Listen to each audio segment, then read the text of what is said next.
Hi, everybody. It was a beautiful day yesterday. I don't know, is today nice? Have you guys been outside at all? Nice. It's nice? Oh, great. I had no idea. Good, that's good. Spring is here. All righty. Obviously, a few announcements here at the top. Busy day. I think I can answer some questions for you. I'm going to do my best. So thank you for being here. And good afternoon, everyone. On this Holy Thursday, the day before Good Friday, I want to extend warm wishes to Christians around the world who are observing this sacred time. May it be one of reflection and peace for all who celebrate. And once again, someone's phone rings. Once again, Secretary Marco Rubio, Ambassador Steve Witkoff, and their teams have left the comfort of their homes to once again work to end the carnage that is unfolding in the Russia-Ukraine conflict, hoping to again bring peace to the families across that region who one day themselves may be able to enjoy the comfort of their homes as well. President Donald Trump has been clear. This madness has to come to an end quickly and completely. During his recent visit to NATO, Secretary Rubio also noted that the time for peace is now, not in months or years. It is now. He stated specifically that just 2 weeks ago, that it would be a matter of weeks when we would be able to know if Russia was serious about wanting to end this catastrophe. And now the civilized world waits to see if Russia is indeed serious. President Trump has committed his administration to peace and a future that everyone can count on. His vision and demand for an end to the hostilities remains a North Star for Secretary Rubio, Ambassador Witkoff, Special Presidential Envoy for Ukraine, Keith Kellogg, and so many others who are determined to make clear to everyone around the world that the Russia-Ukraine war would never have happened if President Trump had been president at the time. Now he remains committed to reversing the disaster that has unfolded. To that end, Secretary of State Marco Rubio, Ambassador Steve Witkoff, and Special Presidential Envoy for Ukraine, Keith Kellogg, are in Paris today with a clear motivation to find a path forward to end the Russia-Ukraine war in order to stop the bloodshed. The visit, which includes meetings with European partners, aims to advance the shared interests and restore stability to the region. The Secretary will also be talking to partners about our shared commitment to ensuring that Iran never develops or obtains a nuclear weapon. These efforts are rooted in common sense and a firm belief that American strength and decisive leadership can reshape the world for the better. And now turning to the news of the week, because there is more. I know, everyone's surprised. Today, the United States sanctioned the International Bank of Yemen for its financial support of the Houthis, as well as key leaders or officials of that bank. The United States is committed to disrupting the Houthi financial networks and banking access as part of our whole-of-government approach to eliminating Iran's threat network. Moreover, we can confirm the reporting that Changguang Satellite Technology Company Limited is directly supporting Iran-backed Houthi terrorist attacks on U.S. interests. Their actions and Beijing's support of the company, even after our private engagements with them, is yet another example of China's empty claims to support peace. We urge our partners to judge the Chinese Communist Party and Chinese companies on their actions, not their empty words. Restoring freedom of navigation in the Red Sea is a priority to President Trump. Beijing should take this priority seriously when considering any future support of CGSTL. The United States will not tolerate anyone providing support to foreign terrorist organizations such as the Houthis. Now, as part of President Trump's unwavering defense of free speech, Secretary Rubio has permanently shut down the State Department's Counter-Foreign Information Manipulation and Interference Office, formerly the Global Engagement Center. As Secretary Rubio stated, over the past half-decade,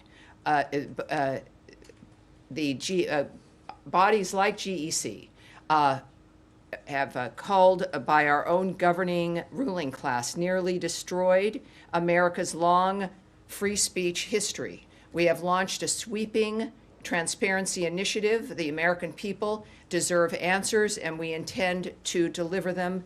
Most of you will recall, of course, the effort to censor Americans using certain entities here in the government, including that one here at the State Department. Now, turning to the budget. We continue to review the department's global posture and programs to ensure that they serve U.S. interests in a rapidly evolving world. Our foreign policy is grounded in delivering results that make our nation safer, stronger, and more prosperous. And as the Office of Management and Budget, the OMB, has already stated, the funding decisions will be detailed in the President's budget request, which will be transmitted to Congress in due course. And I will not get ahead of that process today, just not that any of you would have asked. But I look forward to detailing more as we receive it. With that, I welcome your questions, all of them which I may not be able to even answer, or I will answer them. Matt Lee. Thank you, Tammy. And I am going to have to leave in 12 minutes because I got to get to the airport. Oh, darn. So I should have been later today. So when I walk out, I'm not leaving in protest. I would never suggest that. It's more so fun to stay. I just want to ask you about what you said about the talks in Paris. Yes. Is there any more detail that you can provide? And when you say that the civilized world waits to see if Russia will be serious, are you suggesting that Russia is not part of the civilized world? Well, I guess we're waiting to see for a minute. And I suppose clearly, so we're not sure if I think Russia is clearly civilized? Russia has an interest in being part of the civilized world, as we all do. And we take actions that make it easy and appropriate for us to do business with and to be embraced by countries that think accordingly, that peace matters. I think that matters to everyone, and that in part, of course, affects the choices we make. So, okay, so do you have anything more that you can share about what happened today, or what is happening, I guess? Yes, still? Now what I can note, of course, is regarding the other meeting that we expect, and I can confirm that it will be Saturday and in Rome. So that is confirmed for those. I'm sorry, ma'am? Sorry, the Almani just said it's going to be in Rome. Yes, it's going to be in Rome. Yeah. It's going to be in Rome on Saturday, because so many Yeah, of but us are saying. Secretary Rubio is not going to be there, so I'm not asking about that. I'm asking about Ukraine. Oh, so I'm asking you know about that. Ukraine. That's really, thank you very much. Sorry. You're asking about I'm asking about the talks in Paris today. Uh-huh. I'm just wondering if Well, you they have are any more. ongoing as we sit here. Okay. Yeah, they're All right, ongoing. so, They're, I think also there's one element where Iran, in fact, was discussed as well with the people who are attending. So as we are expecting certain reports on what the meetings have been, so we will have more to say the least. And hopefully by, I think, tomorrow morning, very early, perhaps Eastern time, we may even have some remarks by the Secretary. But all of this, as I've seen on at these kinds of situations and gatherings, that things change quickly, and that may even be the case now. So I hesitate to go more into what we may see and when we may see it, only based on the fact that, of course, that's going to be determined by what happens on the ground. thank you. All right, and I have to go. See you. Hi, Matt. All right. Yes, Andrea Mitchell. Hi, thank you very much, Tammy. Let me follow up on the Saturday meeting. Yes. Because when they left the last meetings, initially Ambassador Witkoff said that the U.S. would agree to no dismantling, but then it was clarified. Would agree to what? I'm sorry.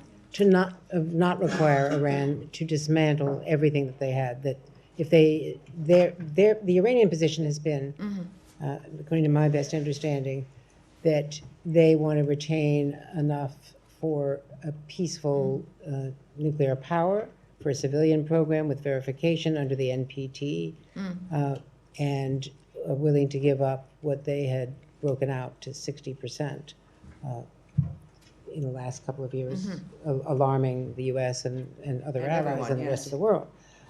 But the position now is that they are saying apparently, that they will not totally dismantle any nuclear program. Is the U.S. position that they have to dismantle even what could be verifiably proved to be a peaceful, low-level enrichment of nuclear power? And I had one other question to ask you. Let me answer that one while it's Let me fresh, ask- and then I will definitely stay with you. I'm not going to, I won't scoot, Mm-hmm. I promise. But this is important because, I understand, it's an important question. But that is, of course, if we were going to be negotiating through our conversations, or on television or anywhere else, we wouldn't need to be going to Rome on Saturday. Those are issues that I suppose some would want to have be in the media or discussed publicly, but that's not the nature of what the negotiations are. That's not a reflection But the of U.S. what will- position has been that they have to totally dismantle. Is that still the U.S. position? That's been the public position of the president, the Right, secretary. the bright red line is that Iran will not have a nuclear weapon. That is unacceptable. That's been President Trump's statement from the start. Now, one could ask if you need enriched uranium at 60% for a peaceful program. I'm not in those negotiations. I don't know what questions will be asked, but that is the bright red line. And that's going to be discussed in private between the people who are assigned to have that conversation. And if there's anything, we know it's what is acceptable and not acceptable to President Trump, and that position has been clear. No, I understand that. Yes, ma'am. But at a much lower level, something 5% plus, the question was whether they have to give up all uranium, which And has been the if we official were in US Rome position. and having lunch, we We'd could be have a much happier, conversation. wouldn't we? I will certainly will not at all presume what diplomatic conversations or now what might be negotiations. I'm not going to presume about them or comment or have an opinion. You So had a this is second part. This is the second. Yes, ma'am. Second issue. There has been an attempted hijacking on an airplane internally in Belize, Tropic Air, and it involved an alleged hijacker who was a U.S. citizen who, according to law enforcement reports down there, was fatally shot on a confrontation with police. He's been identified as a U.S. citizen and a passport holder. Does the State Department have anything on this? Not yet. We watched that unfold, I think, as everyone else did. Horrifying. We are grateful, I think all of us are, that did not turn into a mass casualty event with, I believe, over a dozen people on the plane. Clearly, we know a few details. We don't know much more. But as I was actually working on the briefing, that came across my timeline. It came across yours, and it's terrifying. But thank God we don't know about injuries or any other details, so I certainly can't comment. But it seems like there was obviously effective law enforcement on the ground, and that's all I have for you now. But obviously we're watching it as well. Thank you. All right. Yes, Humaira. Hi, Tammy. Thank Hi. you. Back To your comments a moment ago that Matt also picked up, the civilized world waits to see if Russia is serious. So we're just trying to understand what exactly is the United States waiting, given Russia rejected President Trump's proposal? What exactly are the metrics here? And given Secretary said, we will see in weeks, like what are you waiting to see? And is the administration starting to put together a plan B if it becomes clear to the administration that Russia is not serious? Well, obviously, I can't talk about the specifics of what the president has said to other people or what those decision lines are. We do know that, and also I would say, I would push back a bit on your contention that the Russians have rejected something. Again, that's based on perhaps what you've observed and what others have observed. I don't know what the conversations are, what's been stated between any of the parties. So we can't go there. But what we do know, and what the Secretary has said often and what the President says, is that we are going to judge people based on their actions, not their words. And that is a universal standard that we will be using. And I think that's important. As far as the metrics, those, again, that's why you go and you meet people face to face, or you have conversations, and that's what we're doing. That's an important dynamic of determining, as many people have argued, about whether or not, who's serious, who isn't serious. And we've seen the actions that our friends, the Ukrainians, have taken, which is a commitment to a full ceasefire, the nature of the actions that they've said that they would do. That has been clear from the start. And it's understandable. You've got two parties here, and we have a standard. And so that's why, though, we have now, again, our best and brightest are in Paris, making this determination, which is clearly complicated. And as far as the Secretary noting it'll be a matter of weeks, that again is a judgment and a statement that I think all of us can understand on a timeline, but clearly is based in what it is they say that they expect to see. I am not privy to that, and those conversations, of course, all day long and continuing on right now, I would guess are to determine that. Right. Just one follow-up. The French actually, even though the conversations are ongoing, they described the current conversations so far excellent, positive, constructive. I don't want to put words in your mouth, but do you have some adjectives to describe how it has been so far? Yeah, I think it's nice when any party to a conversation of this sort believes that it's positive. And that's great. That's great news. It's good news. What I care about is what President Trump and Secretary Rubio think when it comes to what they have asked for and what they expect and what the United States expects. That is the standard that the world looks for, and we'll know then what will come from that. The French being happy is fabulous. I love the French. I love Paris. It's a great country. It really is. And one must go. I know there's, stuff about the French in America, but it really is. Traveling is wonderful. Meeting people is terrific. And the French are great people. But what I do know is that through today, as they've been talking in that wonderful, exquisite capital, more people have died who expected to be alive tonight and tomorrow, who will miss Good Friday, who will miss Easter, who just enjoyed Passover. So we can think about the feelings of diplomats, which are important, but what matters is the end result, what the United States is able to deliver and achieve during those meetings, and what the United States wants, frankly, to make this a situation that this is the first involvement and the nature of both parties at the table since the beginning of this atrocity. And that speaks to the power of Trump, the power of diplomacy in the United States. So that's good news, but the better news will be when America and President Trump's expectations are met. Yes, sir.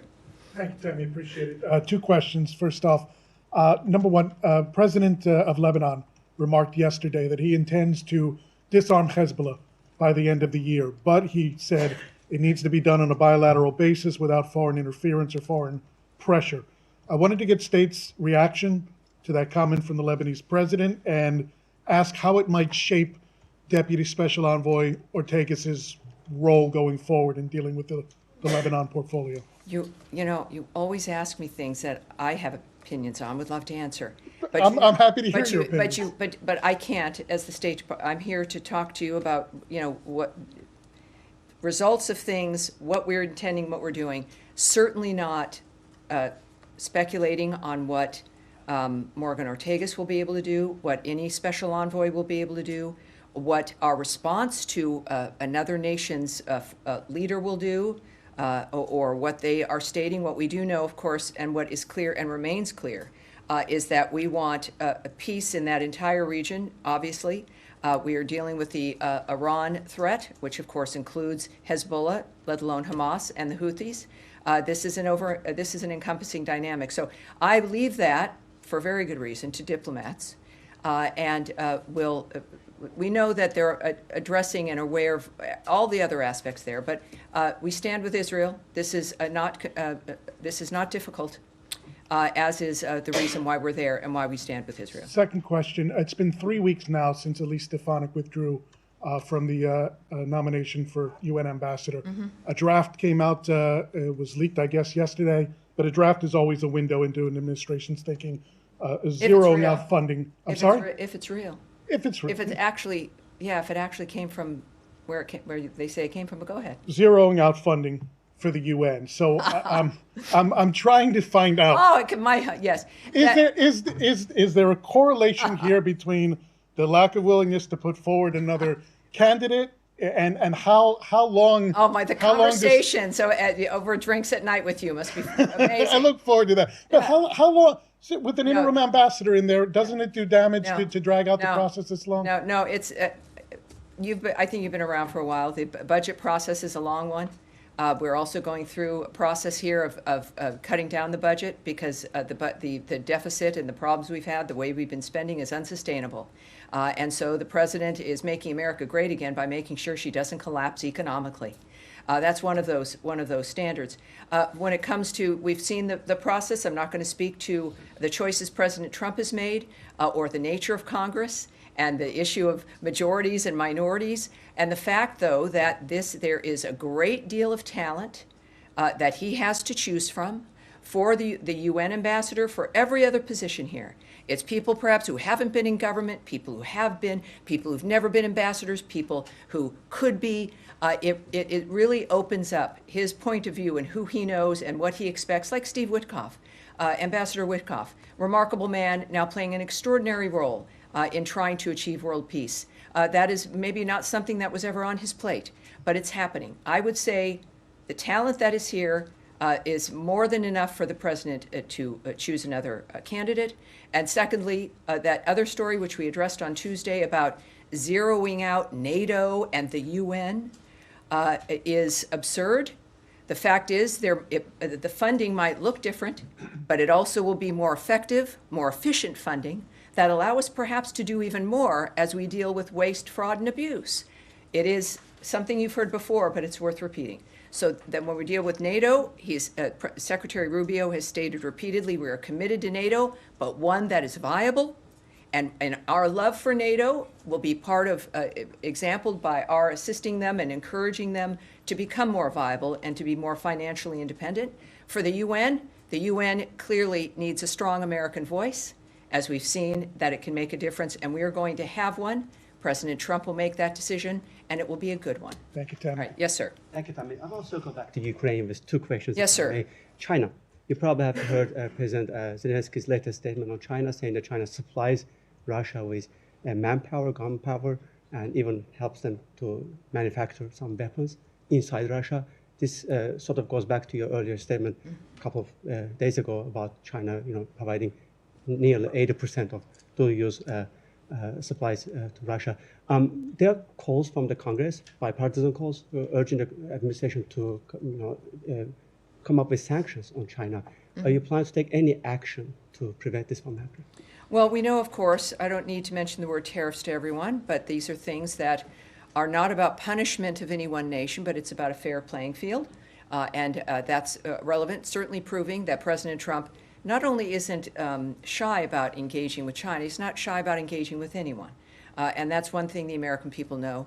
And I think also our commentary and the nature of the actions we're taking in general when it comes to China's choices have been clear. One thing speaking of China and the nature of what they're involved in, I will tell you something, it's a little bit out of the Ukraine region, is that there is a Chinese company providing satellite imagery to the Houthis.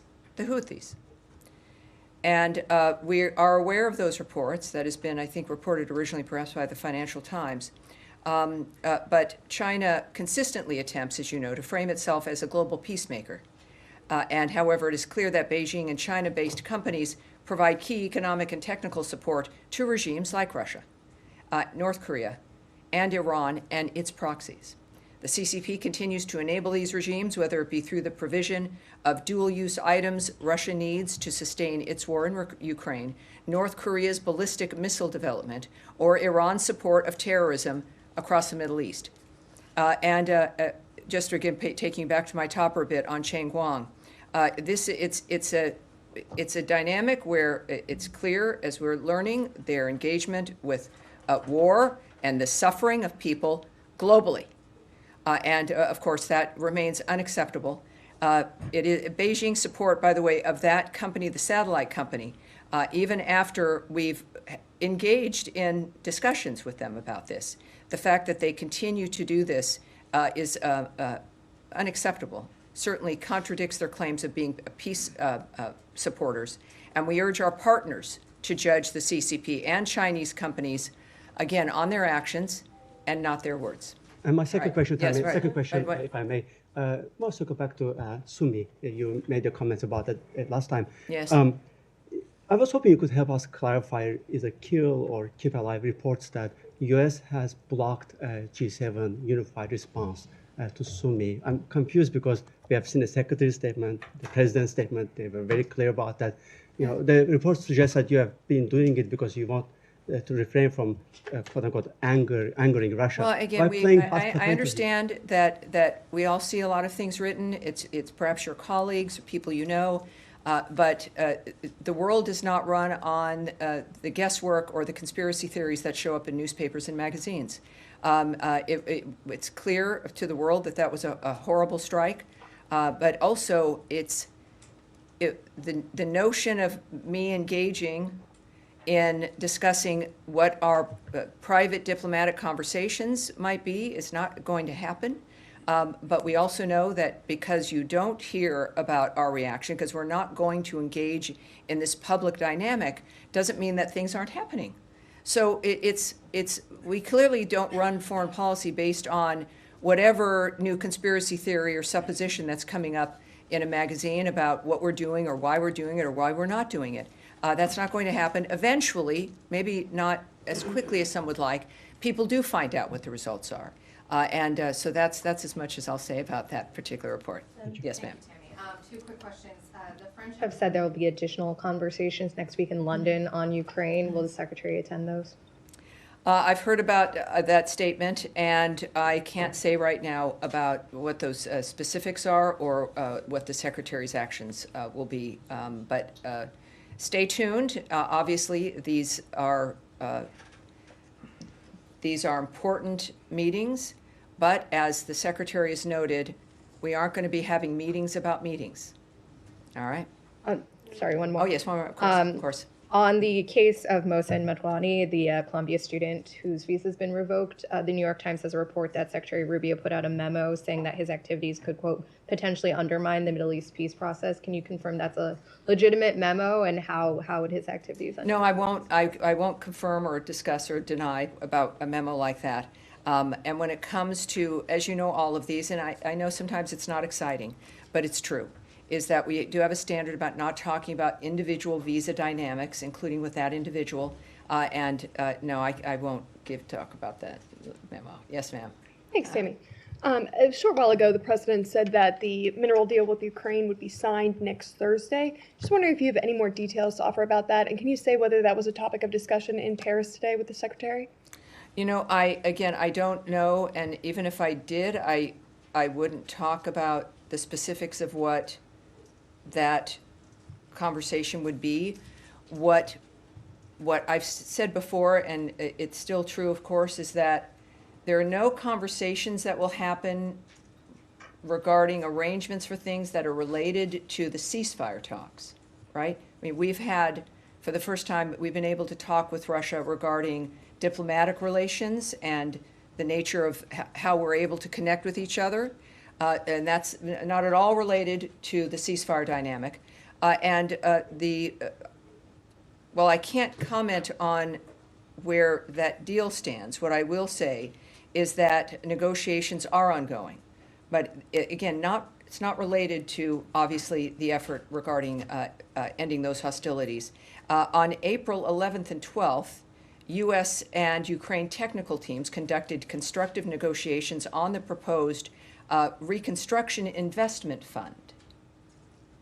We have agreed to continue those discussions to finalize the agreement as soon as possible. This fund will help provide economic guarantees as we look to bring this conflict to a peaceful end.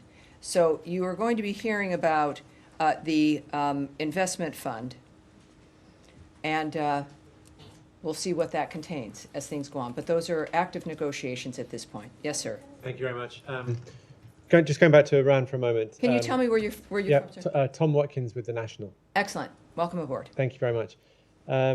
President Trump on Monday said Tehran was tapping us along, suggesting a sense of impatience with the pace of talks.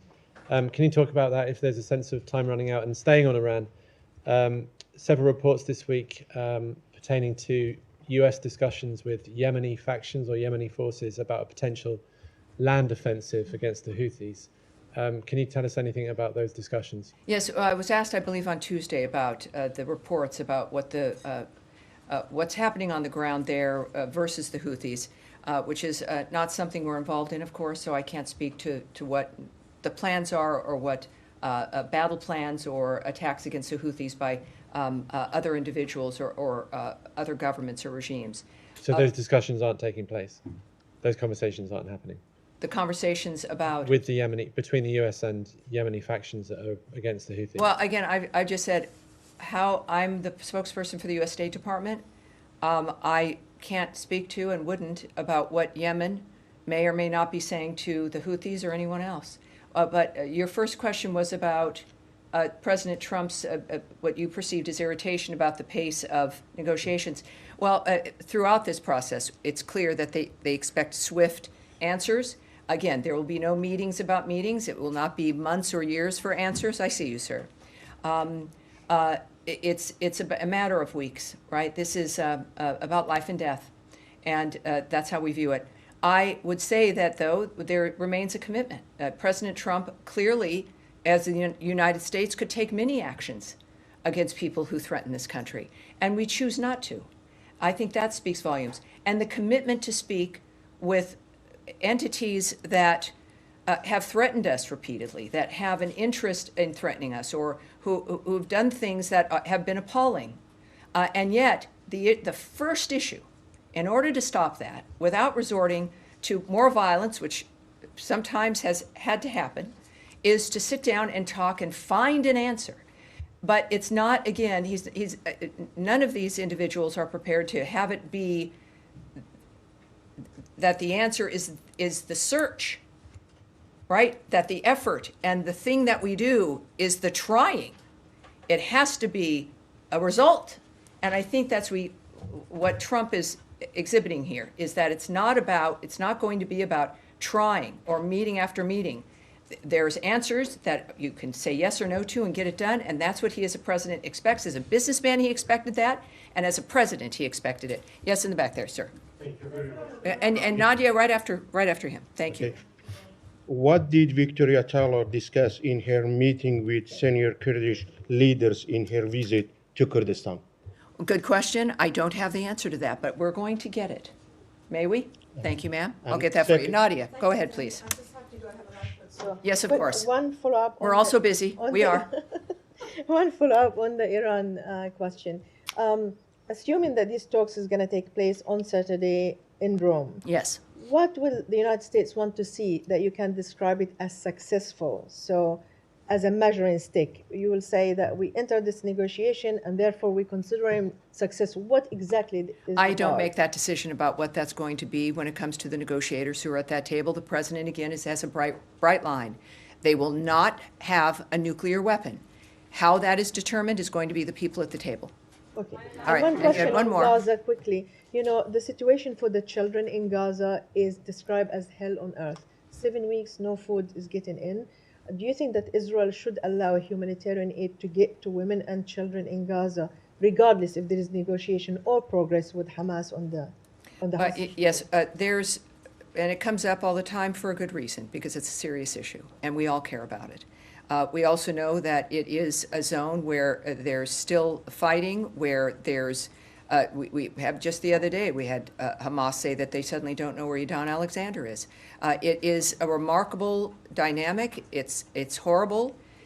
Everything that we do, though, is to affect exactly what you mentioned, which is saving the lives of everyone, certainly men as well, and women and children. It is to stop this so that this is not an issue for people. That's why we do everything. To say that ask whether or not we're concerned during the process when ceasefires are broken or it becomes impossible, of course it's frustrating.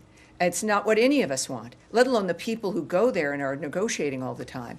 It is the thing that drives our desire for peace as human beings, and yet, you know, we can't quit because it gets stopped or frustrated, and it is a reminder about why that horrible situation has to end, why the Ukraine-Russia situation has to end, as we, are here in a comfortable environment and go home to our families.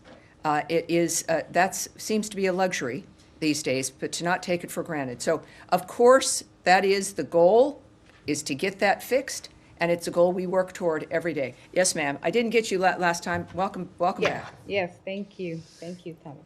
So today I was watching the briefing with the special senior advisor of President Trump, Mr. Mossad Balos. He just returned from his trip to Africa. He visited DRC. Yes, he did. And he shared some of the meetings that he had with some presidents in this region. So I want to hear from you. He mentioned about discussion of these mineral deals between United States and DRC, but the main purpose of the main interesting of the DRC is the peace that they are looking for in the region. Yes, of course, it's what we all want. So can everywhere. you share with us how confident Trump's administration is that this time finally there will be peace for Congolese people, because until today there is people dying in the region? Well, the president is obviously a confident man. He has an apparatus at his hands that he can try to make things work, and he's confident enough to. He's a great deal maker. He's accessible. He's transparent. So in general, what he does, he's confident. But I can tell people a little bit about this dynamic, and I like that you asked, because a lot of people don't ask about Africa in certain senses, and certainly the DRC. But the senior advisor, Boulos, for those of you who don't know, Boulos, he traveled along with the Deputy Secretary for State of African Affairs, Sanders, traveled to the Democratic Republic of the Congo, Kenya, Uganda, and Rwanda this month to meet with heads of state and business leaders to advance efforts for durable peace in Eastern Democratic Republic of the Congo and to promote U.S. private sector investment in the region. Economic prosperity will not happen without security. We reiterate that there is no military solution to the crisis in the eastern DRC. We want to see a lasting peace in that region, which lays the foundation for a thriving regional economy. And it's regarding the mineral deal specifically, he met with the president there, Tshisekedi. Yes. Okay, our countries are working on a minerals agreement that will boost U.S. investment in the DRC's mining sector, and our DRC partners have pledged to facilitate an efficient, transparent, and effective business environment to strengthen our cooperation in this sector and attract U.S. investment that creates jobs and prosperity. We expect that this partnership will involve not only our governments, but a range of private sector partners. We are in the process of determining next steps, and we'll have more to announce in the near future. And as we've said, when it comes to financial investment funds or otherwise, is that when a country has the United States as a partner and private American companies invested in the region, not only is it about jobs and hope for the future, but it also is a signal to the region that there is more strength for that nation. So he also commented that the United States will fully, the Trump administration will fully support the Lobito corridor project. Yes. Can you share with us, because he mentioned also he's planning to travel to Angola? Well, it's I can't speak on what their president said or what President. No, he Trump mentioned this administration will fully support. I'm sure he said that. I don't doubt that he said that. I'm not a party to what President Trump may or his advisors or envoys may have said or not said. So he said that. It's not something that I certainly can remark on or confirm. Yes, sir. Yeah, thank you, Tammy. A question about Syria. There are a lot of reports talking about that the U.S. is withdrawing or reducing their forces in Syria. Discussion is not about the military posture, but it's about the administration decision to withdraw or keep their forces in Syria. I remember President Trump said that we are looking at our forces in Syria and we will make a decision. So I'm asking this question to the State Department because the state is a key player in decision-making process and oversee ISIS activities in Syria. Have you made any foreign policy decision regarding the U.S. forces in Syria? And I would like to have your comments on these reports because maybe they will mislead. Well, I know that the State Department is not involved in dealing with ISIS. All right, that's the Department of Defense, right? So we have Homeland Security, certain issues, Department of Defense, and our military. State Department is the diplomatic arm. Of course, we deal with and are partners in issues when it comes to foreign terrorist organizations here, the nature of who's here and how they got here. But we certainly, I can't speak to the nature of that. I can tell you from just my experience is that the Department of Defense routinely reallocates forces based on operational needs and contingencies. So that wouldn't necessarily be unusual. But for a specific answer on that issue, I refer you to the Department of Defense. Yes, Thank sir. you. Thank you so much, Jahan Zabel from ARY News. President Trump's foreign policy, like peace through strength, bringing the world together, many analysts believe that it is because of this administration policies that we see more opportunities for peace in Middle East and in Russia. I hope so. President Trump also made it clear that he has zero tolerance for terrorism. So when we can expect some military actions against terrorist networks in Afghanistan, like we have seen in Yemen, because those terrorists are using American weapons left by Biden administration against neighboring countries like Pakistan. Yes, you're seeing the breadth of what we're doing regarding and the tools we're using to deal with terrorist networks. That's been clear, I think, in every briefing. When it comes to Iran, I certainly can't speak to the nature of our choices when it comes to that country, but it's a worldwide effort. It's in both hemispheres, and in part, this is what addresses, of course, our desire to make sure that NATO is strong and reaffirming our commitment to NATO because of that area. But we also, of course, as the United States, have to deal with other areas and other major regions and the entire globe. So it is worldwide. In that particular instance, I can't give you any specifics. Yes, Eric, go ahead. Yes, Tammy, thank you for the question. I wanted to ask you, we saw a short time ago today President Zelensky speaking with reporters in Kiev and accusing China of supplying weapons to Russia and saying that he will present detailed evidence next week. Does the U.S. have a similar assessment of China's role directly in weapons, not just technology, but actual arms support for Russia?